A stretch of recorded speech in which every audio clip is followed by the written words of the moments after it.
जय श्री राम, जय श्री राम, जय जय श्री राम।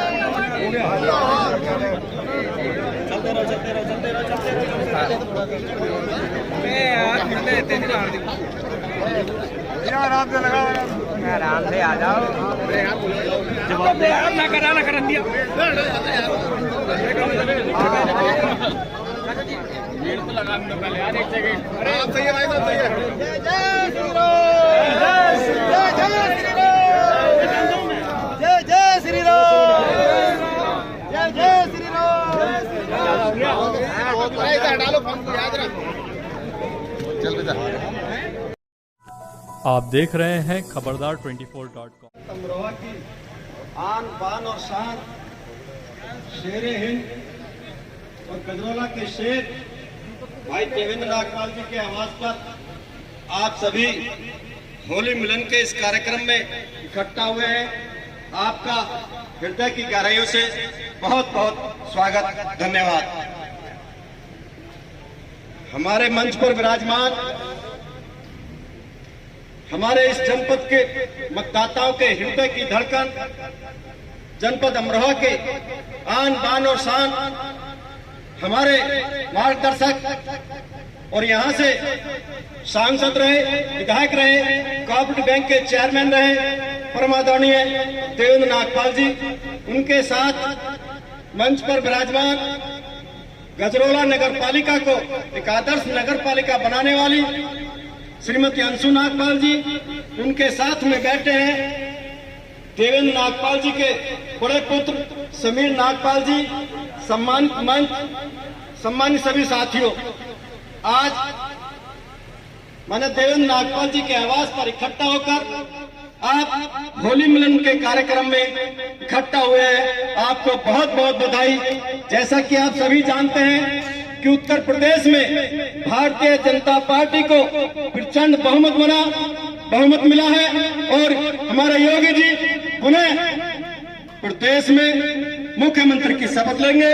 आप सभी का बहुत बहुत धन्यवाद, गहराइयों से आपका बहुत बहुत धन्यवाद। साथियों, इस चुनाव में नौगांव विधानसभा का जो रिजल्ट आया उससे सभी आहूत हैं, लेकिन जो जनता जनार्दन का मत था उसको हम स्वीकार करते हैं, लेकिन बहुत ही कम अंतर से न जाने क्यों हम चुनाव में पीछे रहे। इसका कारण सभी आप भली भांति जानते हैं, विस्तार से जाने की कोई आवश्यकता नहीं है। मैं तो यही कहूंगा कि आज भी हमारे शेरे हिंद देवेंद्र नागपाल यहाँ से विधायक नहीं सर्वे सर्वा है। जो बात विधायकों की नहीं होगी, इनके देवेंद्र नागपाल जी के एक फोन से और कार्य होगा। पूर्व के वक्ताओं ने आपके बीच में विस्तार से बातें रखी हैं। आज चूंकि ये होली मिलन का कार्यक्रम है, मैं तो सभी को इस होली के पावन पर्व पर होली की बहुत बहुत शुभकामनाएं देना चाहता हूं। और जो ये मैं देख रहा हूं अपार जनसमूह या भाई देवेंद्र नागपाल जी को एक बुलावे पर आप यहाँ इकट्ठे हुए हैं, ये दर्शाता है कि आप लोग किस तरीके से देवेंद्र नागपाल जी को प्यार करते हैं। और मैं आप लोगों को ये पूर्ण आश्वासन भी और ये विश्वास भी दिलाना चाहता हूं कि जो ये नौगांव विधानसभा में हुआ सो हुआ, लेकिन आपका प्यार जाया नहीं जाएगा। और आपको जिस तरीके से देवेंद्र नागपाल जी विधायक बनने के बाद जो प्यार मिलता, वो प्यार आपको देवेंद्र नागपाल आने वाले 5 साल फिर भी देने का काम करेंगे। आप सब लोग यहाँ पर इकट्ठा हुए, सभी का बहुत बहुत धन्यवाद। सभी को नमस्कार, जय हिंद, जय भारत। हम नहीं जीत पाए, उसके कुछ कारण थे। ऐसा नहीं कि हमें लोगों का प्यार नहीं मिला, सहयोग नहीं मिला। 1 लाख से ऊपर लगभग 2000 वोट हम लोगों ने लिए। आप सबकी मेहनत थी, आप सबका प्यार था। जनता चाहती थी कि देवेंद्र नागपाल जी विधायक बने, वरना इतना वोट तो आज तक भाजपा की सीट पे कभी किसी को नहीं मिला था। मात्र 34-3500 वोटों से हम लोग हार गए। बहुत कम आंकड़ा था। मंथन तो करना पड़ेगा कि ऐसा क्या हुआ। ऐसा क्या हुआ कि 1,02,000 के करीब वोट लेने के बाद भी देवेंद्र नागपाल जी सदन में नहीं बैठ पाए और सामने वाले जीत गए। मंथन करना होगा, एक ही चीज का केवल ध्यान करना होगा कि धर्म की कोई जाति नहीं होती, धर्म की कोई जाति नहीं होती। आप देखें तो नौगावा के मुस्लिम लोगों से आपको सीखना पड़ेगा। एकजुट होकर वो लोग साइकिल पे खड़े हो गए आके, उनका तो अपना प्रत्याशी भी नहीं खड़ा था। योगी बाबा को हराने की ठानी थी। हमारी सीट पर मुस्लिम बहुत ज्यादा थे, लेकिन बहुत सारी यहाँ पर बातें हुई, बहुत सारी जयचंदों की बातें हुई। मैं कुछ नहीं कहूंगी, सब समझदार हैं, सब जानते हैं कि उन्होंने क्या किया। लेकिन मैं आप लोगों को एक आश्वासन जरूर दूंगी कि भले ही सदन में हम लोग नहीं बैठ पाए हैं, आप लोगों ने अपने मन में बिठाया है। आप लोगों का बहुत बहुत शुक्रिया अदा करती हूँ मैं। जब मैं वोट मांगने जाती थी तो इतना प्यार मुझे मिला, इतना मान सम्मान मिला, मेरे बुजुर्गों ने इतना प्यार भरे हाथ मेरे सिर पे रखे। मैं आती थी तो मैं हर वक्त बात करती थी, मैं नागपाल जी को बोलती थी कि आभारी हो गए हैं हम तो आप लोगों के। और ऐसा नहीं है कि हारने के बाद कुछ बदल गया। 1,02,000 लोगों की उम्मीद है। हम भले नहीं जीते, हम हार गए, लेकिन हमारे हौसले नहीं हारे। हम वापस आएंगे और वैसे ही जनता की सेवा करेंगे जिस विश्वास के साथ उन्होंने हमें इतने सारे वोट दिए। कम वोटों की वजह से हम हारे जरूर हैं, लेकिन उनका मान सम्मान हमेशा रहेगा। जितना हो सकेगा हम उनके विकास के काम करवाएंगे। सरकार हमारी है, भारतीय जनता पार्टी की सरकार हमारी है, तो काम ऐसे भी नहीं है कि हम ना करवा पाए।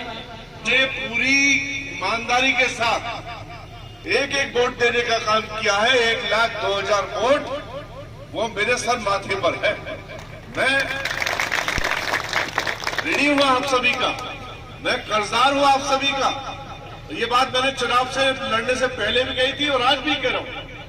ये कर्ज जो वोट रूपी आपने मुझे 1,02,000 के रूप में दिया है, 1,02,000 जो वोट दिए हैं, ये कर्ज लिया है मैंने आपसे। और ये कर्ज आपकी सेवा करके, आपका सम्मान करके, आपका विकास करके लौटाने का प्रयास करूंगा मैं। मेरे पास में भी ऊपर से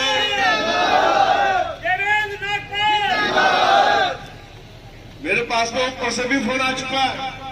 अभी माननीय अध्यक्ष जी कह रहे थे इस बात के लिए कि यहाँ हारा हुआ विधायक और जीता हुआ विधायक एक रहता है। ये ऊपर से भी आश्वासन आ चुका और कह भी दी गया कि विधायक के रूप में जाके काम करो और कोई कमी आए, कोई शिकायत आए, कोई अधिकारी कोई बदतमीजी करे तो हमें बताने का काम करो। तो निश्चिंत रहो। अंशु ने भी बताया, पूर्व वक्ताओं ने बताया, मेरे बेटे ने भी बताया कि हम चुनाव नहीं, मैं किसी चीज से कभी अपने आप को कम नहीं मानता। अंशु ने कही कि हम दोनों आंसू पी गए, हकीकत है ये। गुब्बार पूरा बढ़ा हुआ है यहाँ पे, लेकिन आंसू समा गए। और जब तक आंसू यहां रहेंगे तब तक आपका दर्द याद रहेगा मुझे, आपकी हार याद रहेगी मुझे। और जब आपकी हार याद आएगी, आपका दिया हुआ वोट याद रहेगा, अपने किए हुए वादे याद रहेंगे, तब तब मैं आपके बीच में रहूंगा। आपको छोड़ के जाने वाला नहीं। और रही बात पदों की, ईश्वर की कृपा से और आपके आशीर्वाद से सारे सदन देख लिए, विधानसभा भी देख ली और देश की सबसे बड़ी सभा भी देख ली। अंशु नागपाल यहां पर नगर पालिका की अध्यक्ष बनी। चारों तरफ चमक आप लोगों ने देखी, किस तरह की रोड है, किस तरह के डिवाइडर, किस टाइप की लाइटें, कैसे फाउंटेन, कैसे चाक चौबंद सफाई व्यवस्था। लेकिन मैं इससे पहले कि अपने कार्यकाल में लेकर जाना चाहता हूं आपको। आज यहां पर धनोरा विधानसभा के भी बहुत पहुंचित लोग बैठे हुए हैं, चाहे वो 10 हो, 20 हो, 50 हो, वो भी बैठे हुए यहाँ। और गजरोड़ा में आप निकलते हुए जाना, ये बात मैं अपने चुनाव में भी कहता था कि गजरोड़ा में जाके पूछना इस बारे में कि देवेंद्र नागपाल ने कैसे अपने विधायक रहते हुए कार्य किए। इलेक्ट्रिक मैन की उपाधि से नवाजा गया था मुझे।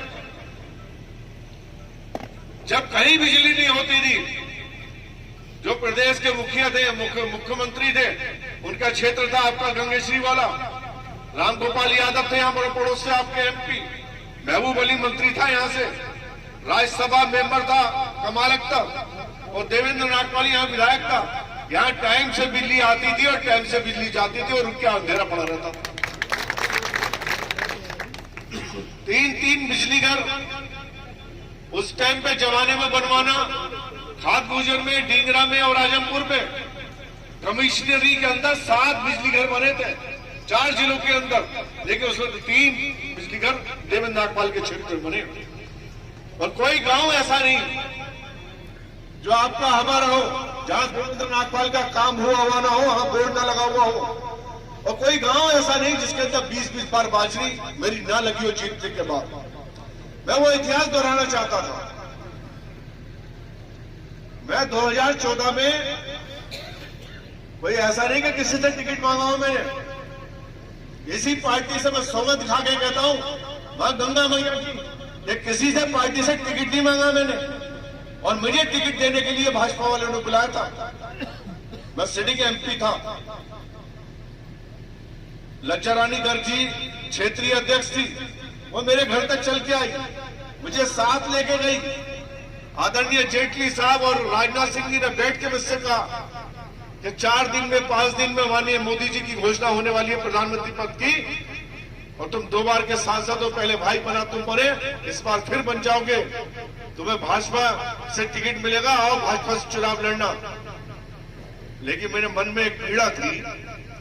2009 से 14 तक जब मैं सांसद रहा, एक तो विपक्ष का सांसद रहा, और फिर मैंने देखा कि क्षेत्र की वो सेवाएं जो मैंने विधायक के रूप में की, वो सेवाएं सांसद के रूप में नहीं कर पाया। क्षेत्र बहुत बड़ा होता है, लेकिन मैं तब भी तुलना कराना चाहता हूं अपनी उन सांसदों से। मेरे से पहले जो भी सांसद रहा, उनकी तुलना कर लीजिए आप मेरे कार्यकालों से।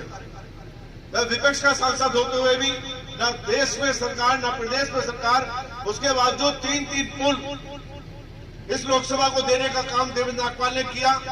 गजरोड़े का फ्लाईओवर बनवाने का काम किया, आपके अमरोहा के 83 का बनवाने का काम किया, और गढ़ का जो रेलवे का बदरखे वाला पुल है वो बनवाने का काम किया। आजादी के बाद किसी से एक पुल नहीं बन पाया।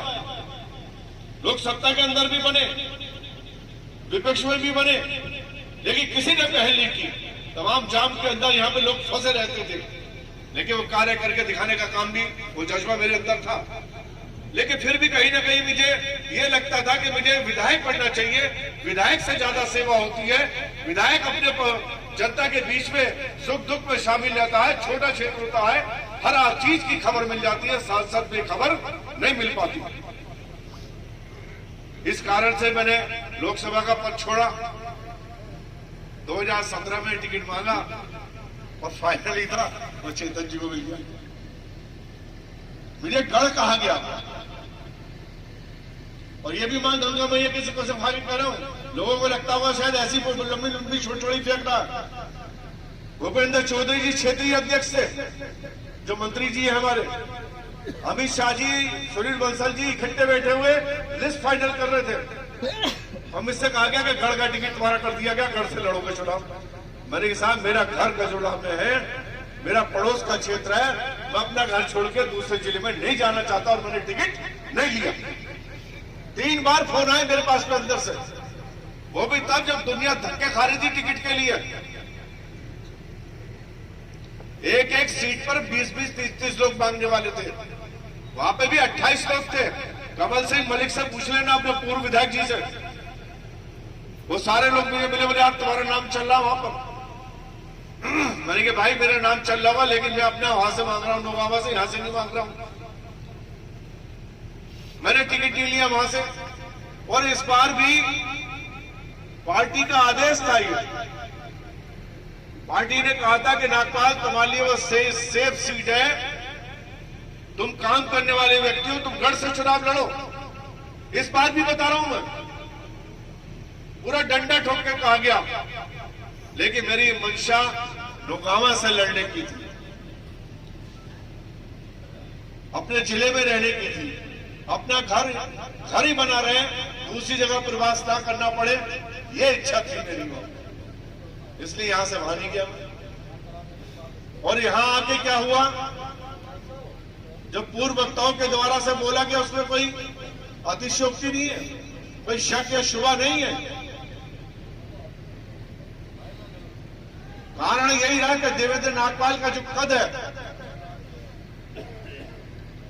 और देवेंद्र नागपाल के कद से हटके जो उसकी कार्यशैली है, वो देवेंद्र नागपाल का काम करने का जो अंदाज है, जो बुजुर्गों को पैर छूने की शैली है, जो बुजुर्गों को सम्मान देने का शैली है और जो विकास के लिए पूर्ण रूप से समर्पित हो जाता है, उससे घबराकर इन लोगों ने जीत में रोड़ा अटकाने का काम किया। कोई बात नहीं है, किस्मत की लकीरों को कोई मिटा नहीं सकता। अगर मेरी किस्मत में यही लिखा तो यही सही, लेकिन सेवा वैसे ही करूंगा जैसे विधायक करता।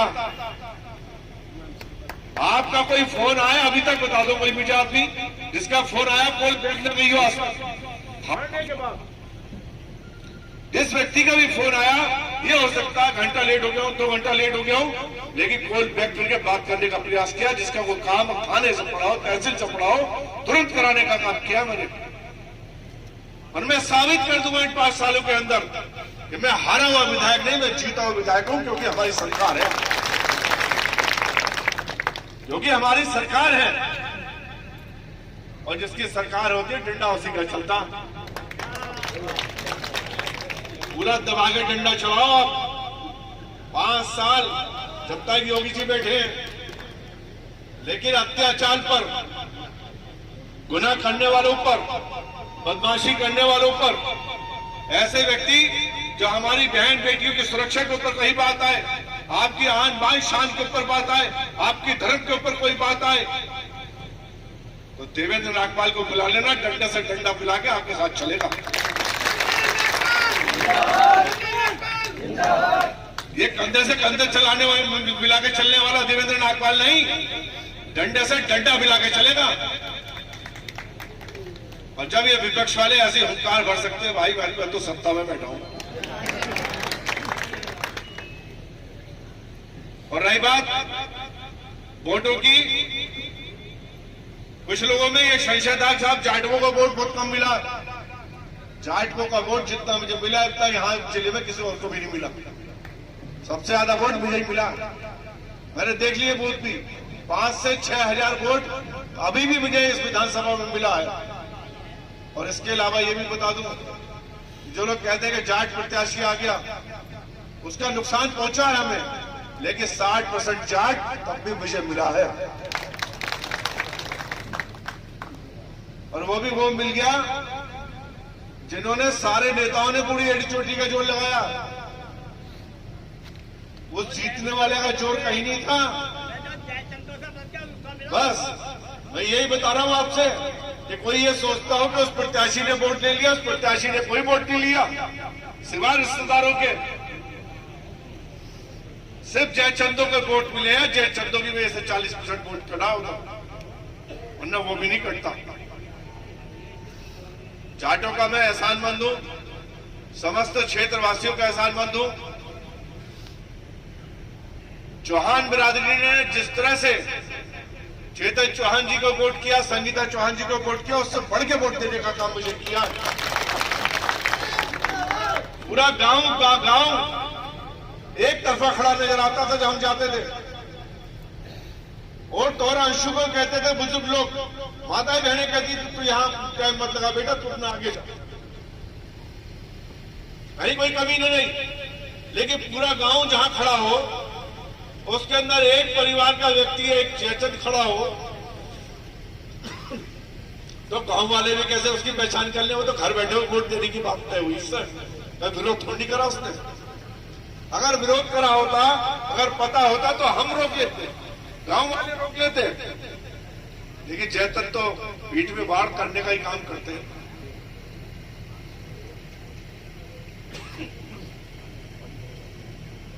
बाकी मैं यही कह रहा हूं कि कहीं भी आज ये संदेश जाना चाहिए। अपने पत्रकार बंधुओं से भी कहता हूं और हाथ जोड़ के प्रार्थना करता हूं कि जो संदेश मैं देना चाहता हूं वो संदेश आज हेडिंग्स के साथ जाए। मैंने आप लोगों के सम्मान में कोई कमी नहीं छोड़ी मैंने आज तक। सच्चाई और ईमानदारी के साथ जाना चाहिए कि देवेंद्र नागपाल ने कह दिया है कि अपने आप को अकेला महसूस ना करें। देवेंद्र नागपाल तुम्हारे साथ था, तुम्हारे साथ है, तुम्हारे साथ रहेगा। तुमने मुझे विधायक के रूप में देखा है और विधायक के रूप में ही काम करूंगा। और जो दूसरे लोग हुंकार भरने की बात करते हैं, तसल्ली कर लो, महीने 2 महीने, सिर्फ महीने 2 महीने कहीं और ही नजर आएंगे। ये लोग सिवाय दलाली के और दूसरा अड्डा चलाने के काम नहीं करेंगे। ये थानों में दलाली करेंगे, आपको मुझे लड़वा के तुम्हें उसको लड़ा के थानों में पहरेदारी करवाएंगे। सब कौन आया कौन गया इसके सिवा कुछ नहीं है इनके पास में। और इनके पास जो फंस गया समझ लो फंस गया। गलती से कोई फोन मत कर लेना, फोन हो, कोई काम हो, कोई जरूरत हो मुझे बताओ, हम आएंगे आपके काम। 1 नंबर वाला भी अलग से जब दूंगा यहाँ पे। अगर 1% मेरा फोन नहीं उठ रहा और कोई अर्जेंसी है तो उस पर फोन कर देना आप लोग, तुरंत मेरे पास सूचना पहुंचेगी, कॉल बैक करूंगा आपको मैं।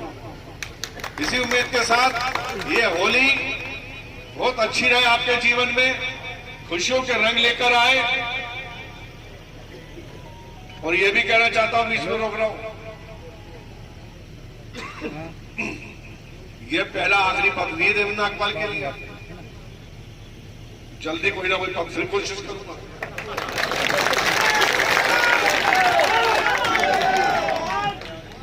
पूरी कोशिश करूंगा। अब किस्मत में ही ना बात अलग की रहेगी कि पद लेके आने की कोशिश दोबारा से करूंगा। और अभी वो जो विजय शर्मा जी एक बात बोल रहे थे ना, कौन सा शेर था मैं तो भूल गया उसको। शेर उन्होंने बताया था वो कि कई बार ऐसा भी होता है कि शेर को भी कुत्ते घेर लेते हैं। तो ये हकीकत है, ये कुछ कुत्तों ने घेरा है मुझे और कुछ नहीं है।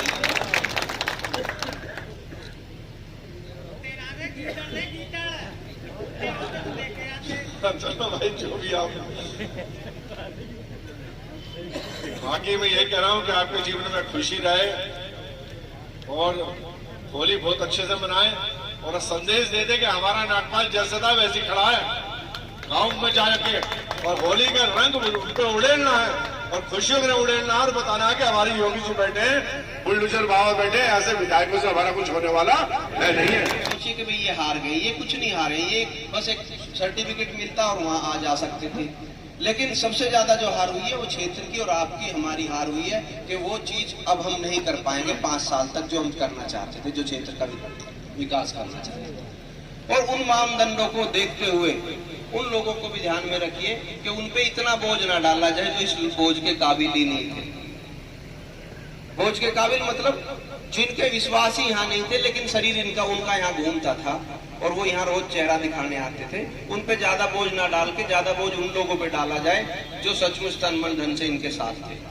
और मैं देवेंद्र जी से हमेशा कहूंगा कि भाई कोई बात नहीं, चुनाव चलते रहेंगे।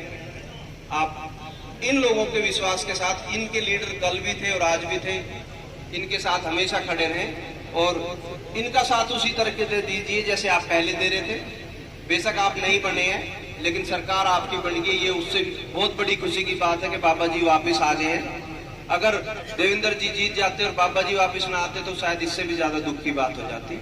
बाबा जी वापस आ चुके हैं, सारी योजनाएं ये आज भी ला सकते हैं, बात कर सकते हैं, सरकार से बात की जा सकती है, हम इस क्षेत्र का विकास किया जा सकता है। सबसे मेन मुद्दा होना चाहिए कि कहाँ किस बात के लिए बन रहे थे, वो काम हो सकते हैं नहीं हो सकते, तो वो चीजें ला सकते हैं। आप जरा सा भी नेगेटिव अपने मन में कुछ मत लाइए, परेशानियां मत लाइए, आप खुश रहिए। हो सकता है ये थोड़ा सा हम लोगों के इमोशनल मैटर हो, लेकिन आप उनके सामने जो जीत के भी हंस नहीं पा रहे उनके सामने आप खिलखिला के रहेंगे तो उनको अपनी हार पे भी बड़ी निराशा होगी कि हम हार के भी कुछ नहीं और ये हार के भी जीत रहे हैं। तो इस चीज के साथ आप अपने घरों में जाएं और उस माहौल को, अभी आपके पास बहुत टाइम है, आगे बढ़ाएं और ये दृढ़ निश्चय लें कि भाई हम इनके साथ खड़े थे और खड़े रहेंगे। इस बार जो कमी रहेगी उस कमी को 5000 तो ये थी और 50,000 से हम आगे लेके जाएं और ऐसी जीत आए कि अगली बार अगले वाला देखता ही रह जाए कि भाई ये क्या हुआ।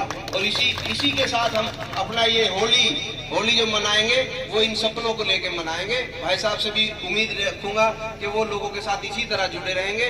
और पहले भी एक सलाह दी थी, उस पर अगर हो सके तो अच्छा है, हम अब इस डिस्ट्रिक्ट में एक ऐसा संगठन बनाएं जिसमें अलग से भी हम लोगों की भलाई कर सके और वो संगठन कल को जब हम चुनाव लड़े तो हमारी पूरी ताकत बन सके। पहले भी मैंने ये सुझाव दिया था, फिर आज देता हूँ। और उसी के साथ मैं आप लोगों से विश्वास जताता हूँ कि भाई आप बिल्कुल भी इस जीत के लिए किसी को मोह मत करो। जो थे, जिनके मन में खोट था, वो उनके मन में आज भी खोट है और वो कभी भी खुश नहीं रह सकते। वो इधर नहीं रह सकते, उधर नहीं रह सकते। और जो इनके साथ सच्चे मन से वो हार में भी कल को देखो सब ठीक हो जाता है, बड़े बड़े नुकसान हो जाते हैं। ये हार किसी चीज की मत मानिए आप ज्यादा से ज्यादा ये होगा क्षेत्र का विकास नहीं होगा, ये सबसे बड़ी हार मानिए। इनकी कुछ हार मत मानिए, ये हमेशा खुश हैं और खुश रहेंगे और इनकी किसी चीज में कमी नहीं आएगी। आप लोग दृढ़ता से इस हार को कुछ समझ के एक साथ फिर से जुट के आएंगे तो वो ये हार आपकी अगले बार जीत में बदल जाएगी। इसी संभावना के साथ रहूंगा। धन्यवाद।